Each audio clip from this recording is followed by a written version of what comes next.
தேமுதிக திமுக கூட்டணிக்குள்ளார வந்துருச்சு. 10 வருடம் கழிச்சு பழம் நழுவி பாலில் விழுந்திருக்கு. அது தேன் கலந்த பாலில் விழுந்திருக்கு. அன்புமணி ராமதாஸுக்கு இருக்கக்கூடிய சிபிஐ கேஸோ, டிடிவி தினகரன் இருக்கக்கூடிய சிபிஐ கேஸோ, ஃபெரா கேஸோ, எடப்பாடி பழனிசாமி கிட்ட இருக்கக்கூடிய இடி கேஸோ, வேலுமணி மேல இருக்கக்கூடிய இடி கேஸோ எதுவுமே தேமுதிக இல்லை. எடப்பாடி இவர்களை பயன்படுத்தி கொண்டு கூட்டணி 2ஆம் இடத்திற்கு வந்துவிட்டு இவரை கருகப்பிள்ளை மாதிரி தூக்கி எறிஞ்சவர், சீட்டு தரேன்னு சொல்லிட்டு அதில் அக்ரிமெண்ட் போட்டாதான் கேட்டு அதில் டேட்டு போட்டிருக்கான்னு கேட்டு நம்பகத்தன்மை இல்லாதவராக எடப்பாடி மாறிவிட்டார். இதுல பாஜக சொல்றாங்க சார், விஜயகாந்தோட ஆன்மா உங்களை மன்னிக்காது, திமுகவை எதிர்த்து தான் அவர் கடைசி வரைக்கும் அரசியல் பண்ணாரு அப்படின்னு சொல்றாங்க. விஜயகாந்தை ஏமாத்தினவர் மோடி. அப்ப விஜயகாந்த் ஆன்மா மோடியை மன்னிக்குமா? பிஜேபியை மன்னிக்குமா? தமிழிசை சொல்றாங்க, மூழ்கிற சிப்புல போய் சேர்ந்துட்டாங்க, மூழ்காத சிப்பு ஃப்ரெண்ட்ஷிப் எங்க கூட்டணி தான். ஃப்ரெண்ட்ஷிப்பை பத்தி இவங்க பேசலாமா? தமிழிசை ஃப்ரெண்ட்ஷிப்பு எந்த லெவலில் விஜயகாந்தை மதிச்சது? பிஜேபி வந்து நம்ப வச்சு களத்தில் இருக்கக்கூடிய கட்சின்னு விஜயகாந்துக்கு தெரியும்.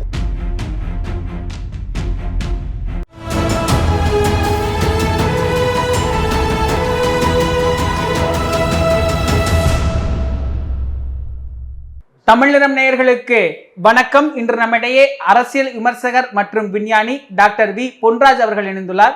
சார் வணக்கம். சார் வணக்கம்பா. எப்படி இருக்கிறீங்க சார்? நல்லா இருக்கேன். தேமுதிக திமுக கூட்டணிக்குள்ளார வந்துருச்சு, ஒரு பெரிய போராட்டத்துக்கு பிறகு வந்துருச்சுன்னு எடுத்துக்கலாமா சார்?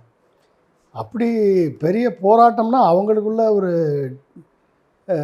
யாரை எந்த கூட்டணியில் சேருவது, எதிர்காலத்தை எப்படி, தேமுதிகவுடைய எதிர்காலம் எப்படி நிர்ணயிக்கப்பட போகிறது, அவங்க வந்து தொண்டர்களோட ஏகப்பட்ட மாநாடுகள்லாம் நடத்தி அடுத்த நிலையில் சரியான ஒரு முடிவெடுத்தால் தான் எதிர்காலம் தேமுதிக எதிர்காலம் என்ற ஒரு கன்ஃபியூஷனில் தான் இருந்தாங்க. அவங்க எந்த கூட்டணியில் சேர்ந்தால் சரியாக வரும். ஏன்னா பல்வேறு தவறான முடிவுகள் எடுக்கப்பட்டு திரு கேப்டன் விஜயகாந்த் அவர்களது உடல்நலமும் பாதிக்கப்பட்டு தேமுதிக ஒரு சரிவை சந்தித்து இருக்கக்கூடிய நேரம் அது. அப்போ இந்த தேர்தல் வந்து ஒரு முக்கியமான தேர்தல் அவர்களை பொறுத்தவரை.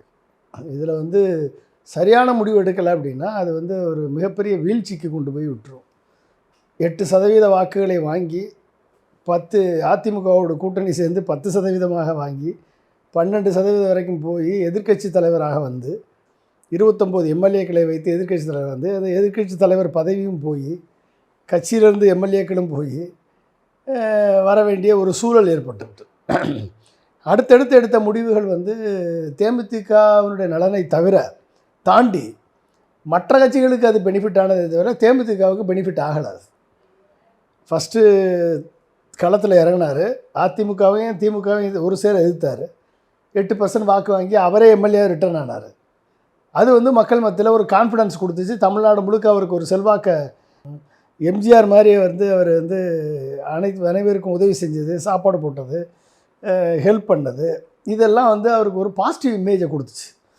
அந்த பாசிட்டிவ் இமேஜ் வந்து தொண்டர்களை பெருவாரியாக தமிழகம் முழுக்க ஒரு கேஸ்ட் நியூட்ரல் பார்ட்டி என்ற ஒரு இமேஜை கிரியேட் ஆகி அவர் மேலே ஒரு நல்ல ஒரு அபிப்பிராயம் மக்கள் மத்தியில் ஏற்பட்டுச்சு.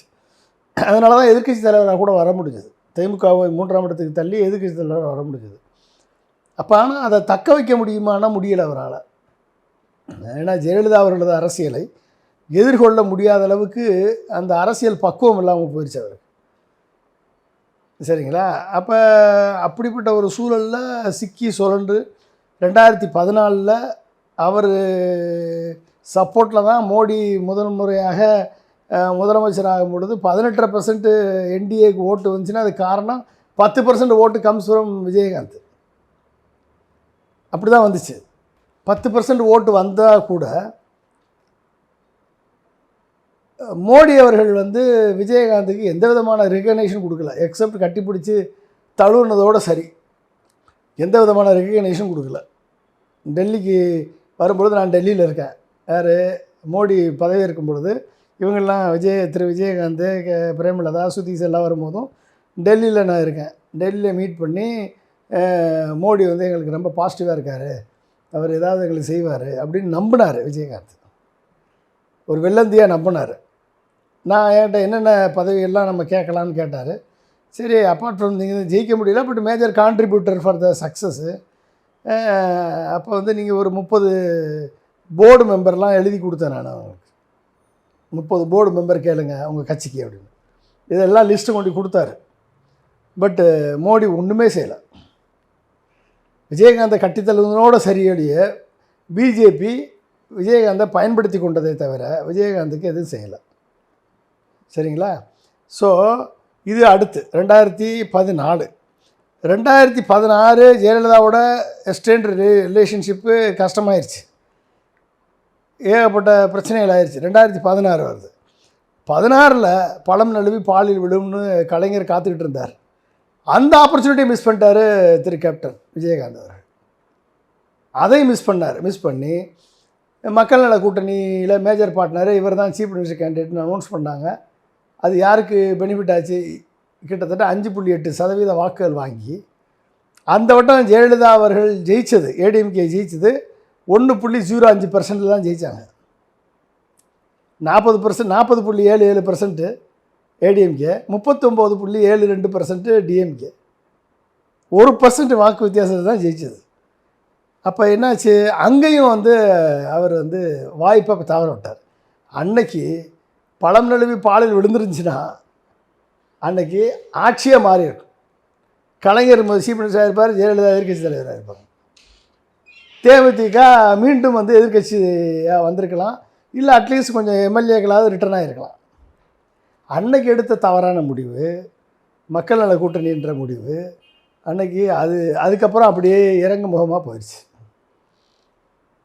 2வது தவறான முடிவா இறங்கு முகமாக போச்சு. 3வது என்ன? அப்புறம் உடல்நலக்குறைவு அவருக்கு அப்படியே இதாச்சு. பல்வேறு அரசியல் மாற்றங்கள் நடந்தது. மறைவு, அவர் விஜயகாந்த் மறைவு ஒரு மிகப்பெரிய ஒரு அழுத்தம். ஏகப்பட்டவர் கட்சியிலேருந்து போயிட்டாங்க. இப்போ கட்சியில் இருக்கவங்க உண்மையாகவே கேப்டனை விரும்பக்கூடியவர்கள், கேப்டனுடைய ரசிகர்கள், இன்றைக்கி வந்து என்ன வந்தாலும் பரவாயில்ல கேப்டனோட தான் இருப்பேன்னு நினைக்கிறவங்க திருமதி பிரேமலதா விஜயகாந்திடம் இருக்கிறார்கள். அதில் எந்த விதமான மாற்ற கருத்தும் கிடையாது. சகலமாக நீங்கள் பார்த்துக்கிட்டிங்கன்னா தமிழ்நாடு முழுக்க ஒரு கேஸ்ட் நியூட்ரல் பார்ட்டியாக ஒரு 1000 ஓட்டிலேருந்து 5000 ஓட்டு வரைக்கும் அவங்களுக்கு கிடைக்கக்கூடிய வாய்ப்பு இருக்குது. சரியான முடிவெடுத்தால் அந்த 5000 ஓட்டு 10,000 ஆகும், 5000 ஓட்டு 30,000 ஆகும், 5000 ஓட்டு 50,000 ஆகும். சரியான முடிவெடுத்தால். தவறான முடிவெடுத்தால் அந்த 5000 ஓட்டு குறைஞ்சி போயிடும். இதுதான் அவங்களுக்கு இருக்கக்கூடிய மிகப்பெரிய ஒரு கிரஸ்க் ஆஃப் த சுச்சுவேஷன். அந்த சுச்சுவேஷனில் இருந்தது தேமுதிக.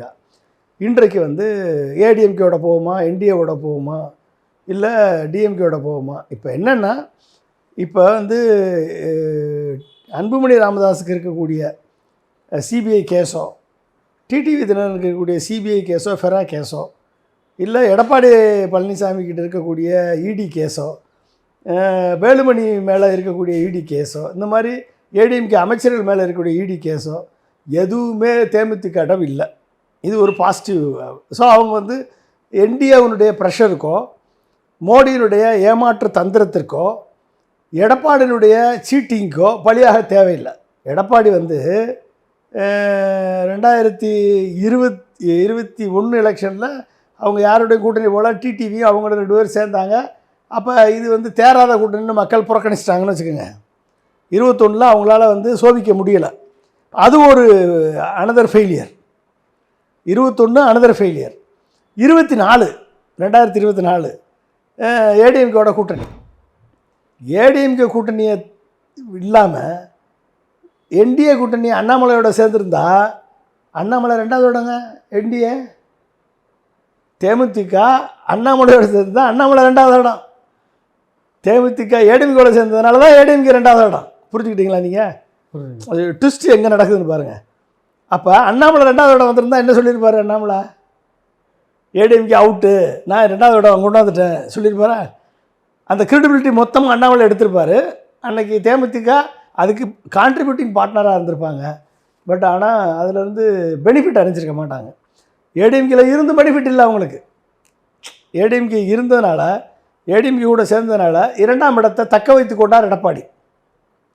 ஆனால் அந்த கிராட்டிடியூடு எடப்பாடிகிட்ட இல்லை. அந்த கிராட்டிடியூட் அப்போ ஏடிஎம்கே வந்து அவர் வந்து பாட்டாளி மக்கள் கட்சி கொடுத்த இம்பார்ட்டன்ஸை தேமுதிக கொடுக்க தயாராக இல்லை. அப்போ என்ன சொன்னார், அவங்க ஒத்துக்கொண்டு அக்ரிமெண்ட் போட்டு ராஜ்யசபா எம்பி தரேன்னு சொன்னதை என்ன எழுதியாக கொடுத்துருக்கோம் அப்படின்னாரு. எழுதியாக கொடுத்துருக்கோன்னு சொல்லி இந்த அம்மா வந்து ஆமாம் எழுதி கொடுத்துருக்காங்கன்னு சொன்ன உடனே அதில் டேட்டு போட்டிருக்கான்னு கேட்டார். அப்போ ஒரு தலைவரது நம்பகத்தன்மைன்னு ஒன்று இருக்குது. சொன்ன வாக்கை காப்பாற்ற முடியாத எந்த தலைவராலும் ஒரு கூட்டணி தர்மத்தை மதிக்க மாட்டார்கள் என்ற நம்பகத்தன்மை, கிரெடிபிலிட்டி லாஸ் எடப்பாடிக்கு. இந்த கிரெடிபிலிட்டியோடு இருக்கவரை நம்பி நம்ம இறங்கினோம்னா நம்மளை நட்டாத்தில் விட்டுருவார். அவர் என்ன தான் பண்ணாலும் போய் முதல் நாள் வந்து ஜக்கி, நான் கூட அப்படி தான் நினச்சேன், ஜக்கியோட மீட்டிங் பண்ணி, ஏன்னா ஜக்கி வந்து ஒரு இன்டர்நேஷ்னல் புரோக்கர், பணத்தை பிழங்கக்கூடிய ஒரு மணி புரோக்கர், அரசியல் புரோக்கர். அந்த அரசியல் புரோக்கர்கிட்ட வந்து டிஃபென்ஸ் மினிஸ்டர் வந்து வெக்கம் இல்லாமல் அவார்டை கொண்டாந்து கொடுத்துட்ருக்கார். அப்படிப்பட்ட ஒரு டிஃபென்ஸ் மினிஸ்டர் வந்து ஒரு அரசியல் புரோக்கர்கிட்ட வந்து அவார்டு கொடுக்குற அளவுக்கு தரந்தாழ்ந்து விட்டது இந்தியாவுடைய பாதுகாப்புத்துறை. ஓகே, அந்த மீட்டிங்கில் வேலுமணியும் பிரேமலதா விஜயகாந்தும் சந்தித்த பொழுது ஒரு வேளை டீல் முடிச்சிருப்பாங்களோ, ஒருவேளை இது பேரத்துக்கு என்ன, எக்ஸப்ட் நீங்கள் வந்து இவங்க மேலே சிபிஐ கேஸ் இல்லை, இடி கேஸ் இல்லை, இன்கம் டேக்ஸ் கேஸ் இல்லை, எதுவும் கிடையாது. ஆனால் இவங்க மேலே இருக்கிற ஒரே குற்றச்சாட்டு இவர்கள் பேரத்திற்கு பேரம் பேசுவார்கள், பணத்திற்காக பேரம் பேசுவார்கள்ன்ற குற்றச்சாட்டு தேமுதிக மேலே இருக்கா இல்லையா? இருக்குது. அப்போ அந்த குற்றச்சாட்டுக்கு பலியாகிட்டாங்களோன்னு நான் எல்லாருமே நினச்சாங்களா இல்லையா? கூட்டணி உறுதி, ஒருவேளை கூட்டணி உறுதி ஆயிடுச்சு. அப்போ ஜக்கிட்ட போனால் என்ன ஆகும்? கூட்டணி உறுதி ஆயிரும். மாலையெல்லாம் போட்டு ஜக்கிட்ட இவங்க போக வேண்டிய தேவை என்ன இருக்குது? ஜக்கி வந்து ஒரு புரோக்கரு. அரசியல் பேசணுன்னா ஒன்று விஜயகாந்த் தேமுதிக அலுவலகத்தில் பேசணும், இல்லை ஏடிஎம்கே அலுவலகத்தில் பேசணும், இல்லை 2 பேரும் காமனான ஒரு ஹோட்டலில் பேசணும் சென்னையில். அதை விட்டுட்டு ஜக்கிட்ட போய் பேசணுன்னா அப்போ பணம் படிஞ்சிருச்சுன்ற ஒரு கெட்ட பெயரை திரு பிரேமலதா விஜயகாந்த் எடுத்தாங்க. எல்லாருமே பத்திரிகையாளர் உட்பட அனைவருமே முடிவு பண்ணிட்டாங்க, சரி என்டிஏ கூட்டணி செட் ஆயிடுச்சு, வேலுமணிகிட்ட போயாச்சு அப்படின்ற முடிவு எடுத்தாங்க. ஆனால் அங்கே வந்து என்னென்னா 2 ராஜ்யசபா சீட்டு எலெக்ஷன் வேறு அனௌன்ஸ் பண்ணிட்டாங்க. அந்த 2 ராஜ்யசபா சீட்டை கண்டிப்பாக எடப்பாடி தரமாட்டார்ன்ற முடிவு வந்து அவங்களுக்கு புரிஞ்சு போச்சு. ராஜ்யசபா சீட்டு இந்த விடமும் கிடைக்காது ஒன்று. 2வது என்டிஏ ஏற்கனவே மோடி தேமுதிகவை விஜயகாந்தை கேப்டனை ஏமாத்தினவர். எடப்பாடி இவர்களை பயன்படுத்தி கொண்டு 2ஆம் இடத்திற்கு வந்துவிட்டு, கூட்டணி 2ஆம் இடத்திற்கு வந்துவிட்டு இவரை கருகப்பிள்ளை மாதிரி தூக்கி எறிஞ்சவர். 3வது எடப்பாடி அவர்கள் சீட்டு தரேன்னு சொல்லிவிட்டு அதில் அக்ரிமெண்ட் போட்டாதான் கேட்டு லெட்ரு அதில் டேட்டு போட்டிருக்கான்னு கேட்டு நம்பகத்தன்மை இல்லாதவராக எடப்பாடி மாறிவிட்டார். அப்போ இவங்கள்ட்ட போய் வேஸ்ட்டு. அந்த முடிவுக்கு வர வேண்டிய சூழலுக்கு தள்ளப்பட்டு அந்த நேரத்தை சரியாக பயன்படுத்தியிருக்காரு தமிழக முதல்வர் திரு மு.க. ஸ்டாலின் அவர்கள். ஓகே, இன்றைக்கும் பெர்செப்ஷன் வாரில் ஃபஸ்ட்டு நிற்கிறது திமுக வெற்றி பெறும் என்ற பெர்செப்ஷன் வாரை கிரியேட் பண்ணது திரு மு.க. ஸ்டாலின். கூட்டணியை தன் பக்கம் தக்க வைத்தது திரு மு.க. ஸ்டாலின். எல்லாரும் கூட்டணி கட்சிகளை இழந்து நிற்கும் போதும் கூட்டணி கட்சிகளை அடிஷனாக கொண்டு வருவது திரு மு.க. ஸ்டாலின். கமல்ஹாசனை உள்ளே கொண்டு வந்தார் திமுக கூட்டணியில். அடுத்து என்னது, தேமுதிகவை இப்போ உள்ளே கொண்டாந்தார். யாருக்குமே தெரியாது. Yesterday surprise.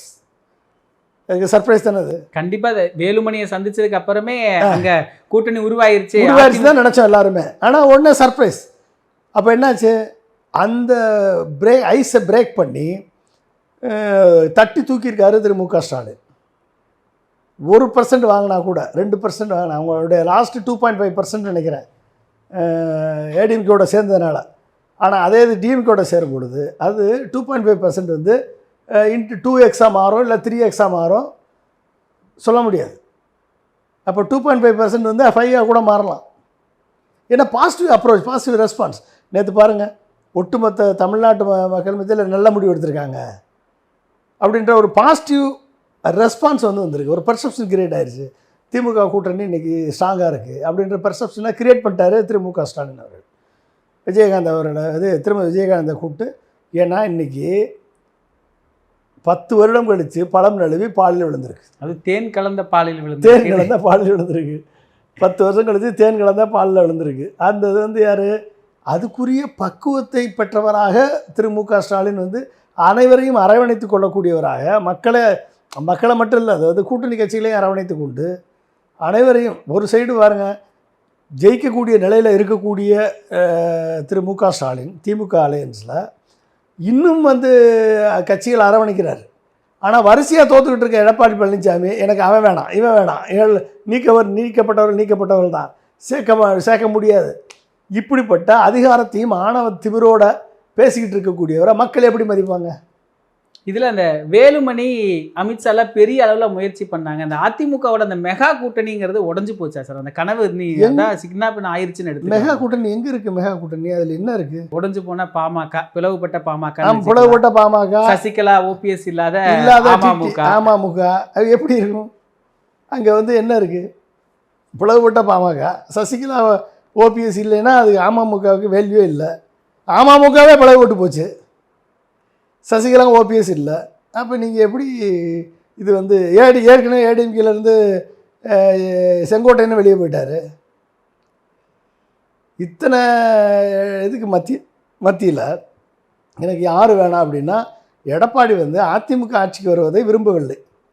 அவர் பொதுச் செயலாளராக இருக்கணும், அவர் சொத்தை பாதுகாக்கணும்.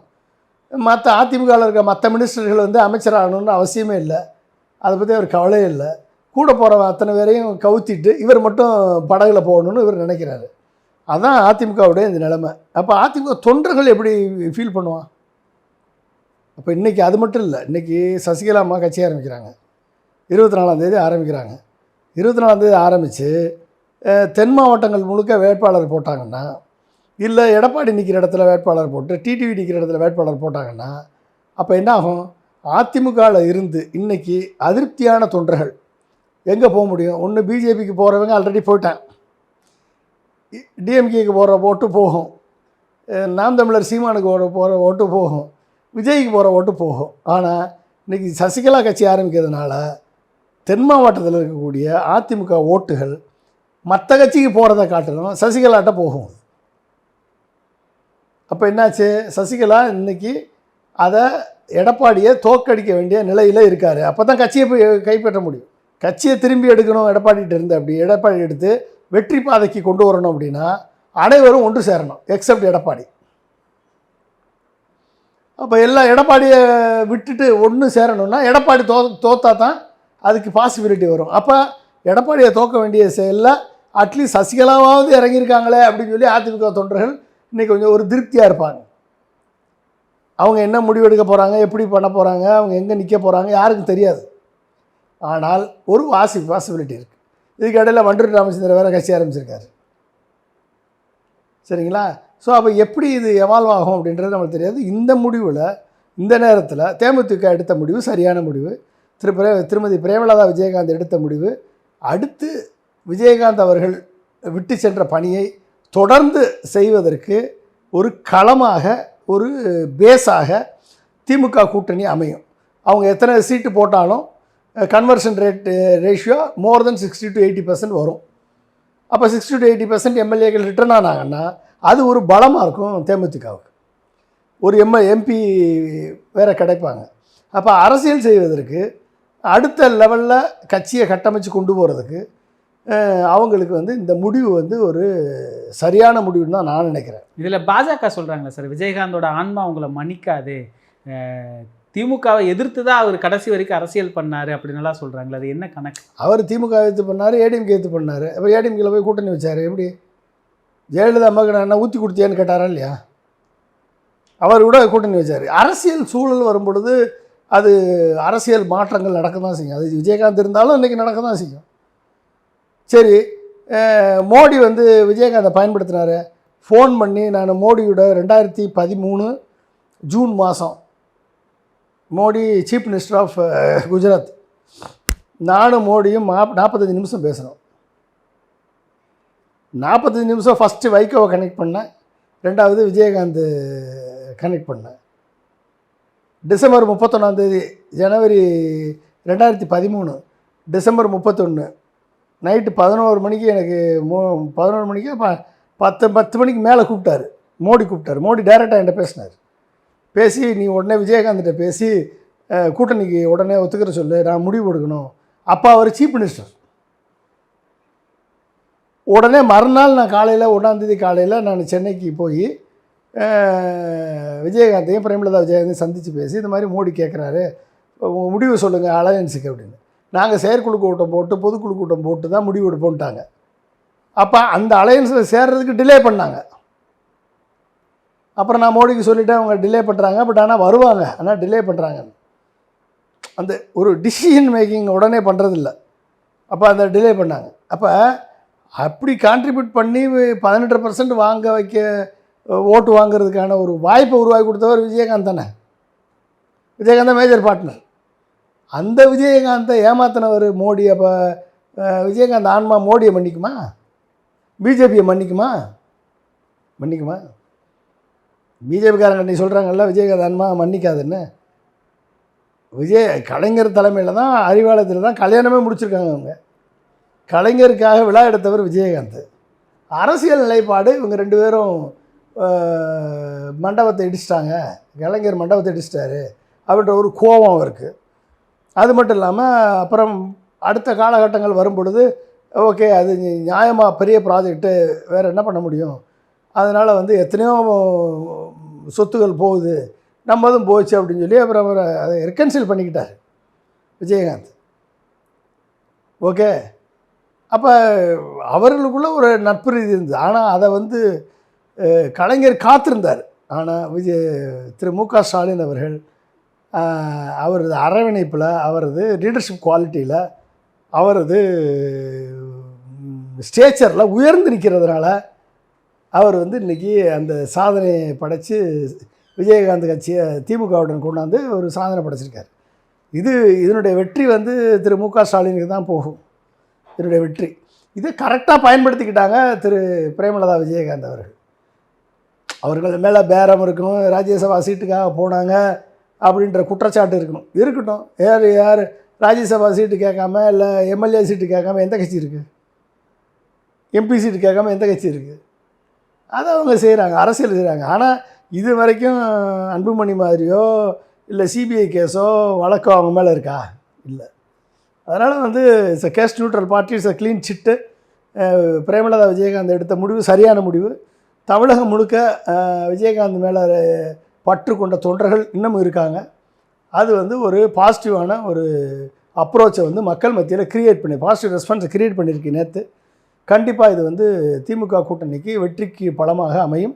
பிரேமலதா அவர்களது எதிர்கால அரசியல் வாழ்க்கைக்கும் வெற்றிகரமாக அமையும். இதில் தமிழிசை சொல்கிறாங்க, போய் மூழ்கிற சிப்பில் போய் சேர்ந்துட்டாங்க, மூழ்காத சிப்பு ஃப்ரெண்ட்ஷிப்பு எங்கள் கூட்டணி தான் வெற்றி பெறும் அப்படின்னு சொல்கிறாங்களே, அவங்க கூட்டணி தான் அந்த மூழ்காத சிப்பா?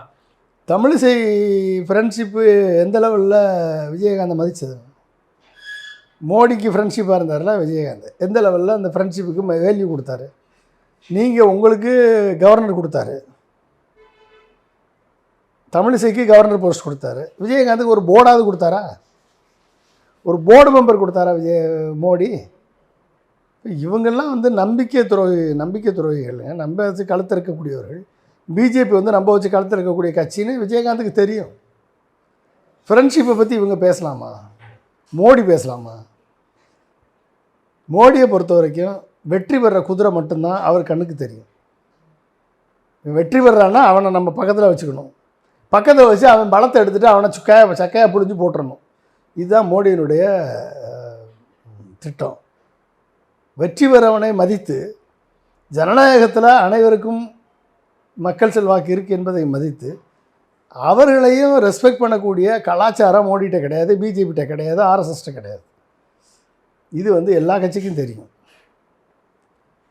மேலேருந்து கீழே வரைக்கும் ஒரிசாவாக இருந்தாலும் சரி, பிஜு பட்நாயக்கு கடைசி வரைக்கும் சப்போர்ட் பண்ணார். கடைசியில் பிஜு பட்நாயக்கோட நிலைமை என்னாச்சு? அஜித் பவார், சிவசேனா, இவங்களுடைய நிலைமை என்னாச்சு? நிதிஷ்குமார், இப்படி வரிசையாக எல்லாரும் எடுத்துக்கோங்க. ஒட்டுமொத்தமாக எல்லாருடைய பலத்தையும் உறிஞ்சிட்டு அவங்கள சக்கையாக தூக்கி போடுறது தான் பிஜேபியினுடைய அஜெண்டா. அந்த அஜெண்டாவில் மாட்டாமல் தப்பிச்சிட்டாருன்ற ஒரு கவலை தமிழிசை சவுந்தரராஜனுக்கு வந்திருக்கலாம். அதனால் வந்து அவங்க புலம்பலாம். இப்போ என்ன பண்ண முடியும்? இதில் அந்த தேமுதிகவை இணைத்ததன் மூலயமா காங்கிரஸ்க்கு ஒரு செய்தி ஸ்டாலின் சொல்லியிருக்கிறாரு அப்படின்னு சொல்கிறாங்க. காங்கிரஸ் இல்லாமையே உன்னை ஜெயிக்கக்கூடிய தன்மை திமுகவுக்கு வந்துருச்சுன்னு சொல்கிறாங்க. அது அப்படிதானா? ஆமாம், உண்மை தானேங்க. நீங்கள் இப்போ தேமுதிக 3%, 2.5% வச்சுக்கோங்க. தேமுதிக ஏடிஎம்கோட சேர்ந்தால் அது 3%, டிஎம்கோட சேர்ந்தால் அது 4%, 5%, 4% வச்சுக்கோங்க. ஏற்கனவே கமல் 4% வாங்கியிருக்காரு. கமல் 4%, இவங்க ஒரு 3%, 4, 3, 7% ஆச்சு. 7% 10% ஆகும். இப்போ 10% வேல்யூ அடிஷன் எங்கே போகுது? டிஎம்கேக்கு தானே போகுது. டிஎம்கேக்கு தானே போகுது. அப்போ நீங்கள் வந்து எப்படி இருக்கும் சொல்லுங்கள். அப்போ வந்து காங்கிரஸ் வந்து என்ன மெசேஜ்? காங்கிரஸுக்கு திரு மு.க. ஸ்டாலின் தெளிவான மெசேஜ் கொடுத்துட்டாரு. ஆட்சியில் பங்கு, அதிகாரத்தில் பங்கு, இந்த வேலையை வச்சுக்கிறத போயிட்டாரு. இந்தா 25 சீட்டு உனக்கு கொடுக்குறேன்னு சொல்லியிருக்கேன். 25 சீட்டு இப்போ வந்தால் 25 சீட்டு, இன்னும் டிலே பண்ண அப்படின்னா 18 சீட்டு தான். வந்தால் வாங்க. இன்னமும் வந்து திரு மு.க. ஸ்டாலின் அவர்கள் காங்கிரஸை ஸ்னப் பண்ணலை. இத்தனை வட்டம் ஒரு ஒரு எம்பியை வச்சு, திமுகவினுடைய ஆதரவோடு ஜெயித்த ஒரு எம்பியை வச்சு இன்னமும் தூண்டிக்கிட்டு இருக்காங்க காங்கிரஸ். இப்போ காங்கிரஸ் கிளியர் மெசேஜ் கொடுத்துட்டாரு. ஆனால் செல்வ பிறந்தகையோ ப. சிதம்பரமோ முக்கிய காங்கிரஸ் தலைவர்களோ யாருமே வந்து எம்எல்ஏக்களோ எம்பிக்களோ யாருமே வந்து மாணிக்க தாக்கருடைய கருத்துக்கு ஆதரவாக யாரும் நிற்கலை. அவங்க எல்லாமே திமுக கூட்டணியில் தான் போகணுன்ற ஒரே முடிவோடு இருக்காங்க. ஆனால் இந்த காங்கிரஸுக்கு மேலே கிடைக்கக்கூடிய தொகுதியையும், காங்கிரஸுக்கு இருந்த மரியாதையும், ராகுல் காந்தி மேலே இருந்த மரியாதையும் சேர்த்து மொத்தமாக கெடுத்துட்டாரு மாணிக் தாக்கூர். சேர்த்து மொத்தமாக காலி பண்ணிட்டார் பிரவீன் சக்கரவர்த்தி. சேர்த்து மொத்தமாக காலி பண்ணிட்டாங்க கரூர் எம்பி ஜோதிமணி. அப்போ இவங்க எல்லாம் சேர்ந்து என்ன பண்ணாங்க? ஒரு இந்தியா முழுக்க ராகுல் காந்தியை பிரைம் மினிஸ்டர் கேண்டிடேட் என்று அறிவித்து இந்தியா கூட்டணிக்கு பலம் சேர்த்த திரு மு.க. ஸ்டாலினை அவர்கள் வந்து சிறுமைப்படுத்திட்டாங்க. நிகழ்கால அரசியல் குறித்து பல தகவல்களை பகிர்ந்து கொண்டதுக்கு நன்றிங்க. மிக்க நன்றி. இதே போன்று நிகழ்கால அரசியலின் சாரம்சங்களை அரசியல் ஆளுமைகளின் நேர்காணல் வழியே தொடர்ந்து காண தமிழ் நிறம் வலையொலியை சப்ஸ்கிரைப் செய்யுங்கள். தங்களின் மேலான கருத்துக்களை கருத்துளை பெட்டியில் பதிவிடுங்கள். நன்றி, வணக்கம்.